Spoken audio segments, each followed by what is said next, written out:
High বন্ধুরা, এই কলকাতার মেয়ে মৌমিতাকে ধর্ষণ করলো সিভিক ভলান্টিয়ার এবং হাসপাতালের প্রিন্সিপাল। তো কিভাবে ষড়যন্ত্র করে তাকে ধস্তাধস্তি করলো, এমন করে তাকে ধর্ষণ করা হয়েছে, তার শরীরে 113টি কামড়ের দাগ পাওয়া গেছে। তো আসলে তার সাথে সেদিন কি ঘটেছিল, চলুন বন্ধুরা আমরা সেই ভিডিওগুলো আগে দেখে আসি। মৌমিতার উপরে ঝাঁপিয়ে পড়ে 18 থেকে 20 জন নির্মম ভাবে তাকে ভোগ করে। তার শরীরের মধ্যে 113টি কামড়ের দাগ পাওয়া যায়। তার গলার এই হাতটা ভেঙে যায়। তার শরীর থেকে 150 গ্রাম বীর্য পাওয়া যায়। তার একটি সুন্দর সাজানো গুছানো জীবন ছিল। হঠাৎ করে একদিন দুপুরবেলা খাবার শেষে তার বান্ধবীরা বলল, চলো একটু বিশ্রাম নিতে যাই। সেই বিশ্রাম নেওয়াটাই যে তার জীবনের শেষ বিশ্রাম হবে, সেটা মৌমিতা কখনো চিন্তাও করতে পারেনি। তারই মেয়ে বান্ধবী দুজন কলিগ তাকে ওইখানে নিয়ে যায়। এক পর্যায়ে কিছু সংখ্যক ছেলেরা ওইখানে চলে আসে। তার কলিগ বান্ধবী তাকে এইভাবে গলার মধ্যে ধরে, অন্য একজন বান্ধবী তার পায়ের মধ্যে ধরে। এরপর নির্মম ভাবে একের পর এক হায়নার দল তার উপরে নির্মম অত্যাচার চালায়। মৌমিতা চিৎকার করে কাঁদিতে চাহিয়াও করিতে পারেনি চিৎকার, কারণ তার গলার কণ্ঠস্বরটা আগে বন্ধ করে রাখা হয়েছে। 30 সেকেন্ডের অধিক সময় ধরে কারো গলার মধ্যে চেপে রাখা হইলে তার চোখ দিয়ে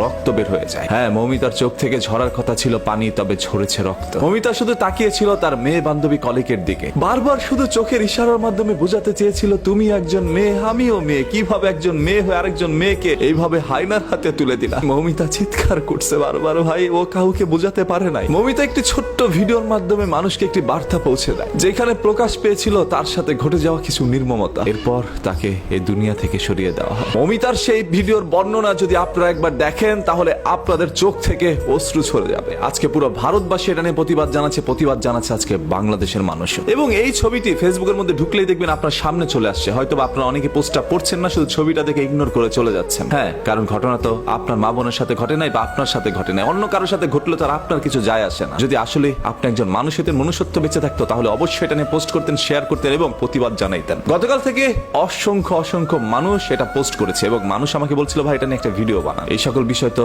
আর মানুষের বলে দিতে হয় না, এমনিতেই চোখ থেকে অশ্রু ছড়ে যায়। এই মৌমিতার জীবনে কি এমন ভুল ছিল ভাই? ও তো সুন্দর করে পর্দাশীল অবস্থায় ঘুরে বেড়াতো। ছবিটার মধ্যে আপনারা দেখতে পাচ্ছেন কি সুন্দর একটি মেয়ে। আজকে এরকম হাজারো মৌমিতা আমাদের দুনিয়া থেকে চলে যাচ্ছে, সেগুলো সোশ্যাল মিডিয়ার মধ্যে ভাইরাল হচ্ছে না। ওই সকল হায়নার দলগুলো এখন পর্যন্ত আমাদের সমাজের মধ্যে বিদ্যমান। এবং আপনার এই মেয়ে বান্ধবী কতটা নিকৃষ্ট হতে পারে, আপনার মেয়ে বান্ধবী একজন মেয়ে হয়ে আপনাকে এইভাবে হায়নাদের হাতে তুলে দিতে পারে, সেটা হয়তোবা কখনো আপনি আমি কেউ চিন্তা করতে পারি না। এটা কখনো আমাদের বোধগম্য নয় যে এরকম কোনো কিছু আমাদের সাথে ঘটতে পারে। তার উপরে কোনো না কোনো বাঙালি ঝাঁপিয়ে পড়েছিল, সেটা এই পারের হোক আর ওপারের হোক। আজকে আমি একজন বাঙালি হিসাবে লজ্জিত। আজকে কণ্ঠস্বর দিয়ে কোনো শব্দ ব্যবহার হচ্ছে না, কারণ আমি মৌমিতার সেই বর্ণনার ভিডিওটি এখনো ভুলতে পারি না। আমার চোখে বারবার সেই দৃশ্যটি ভেসে আসছে। কি নির্মম ভাবে একজন মানুষকে এইভাবে দুনিয়া থেকে সরিয়ে দিতে পারে তারা। শুধু তাকে ভোগ করে সীমাবদ্ধ ছিল না, তার শরীরের মধ্যে 113টি কামড় দেয়, যেটা কোনো হায়না হয়তো বা ছিঁড়ে খাওয়ার সময় দেয় না। হায়না তার পেটের ক্ষুধার জ্বালায় হয়তো বা শিকার করে খায়, সেটা তার খাদ্য। ওরা কেন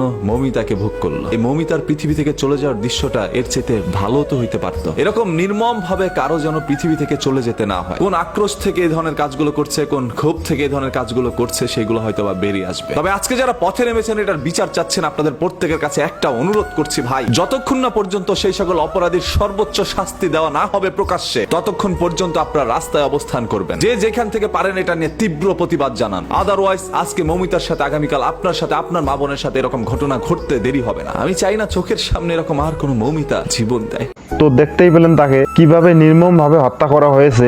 তো এই খুনির আপনারা কি শাস্তি চান, তা অবশ্যই কমেন্ট করে জানাবেন। দেখা হচ্ছে পরবর্তী অন্য কোনো ভিডিওতে।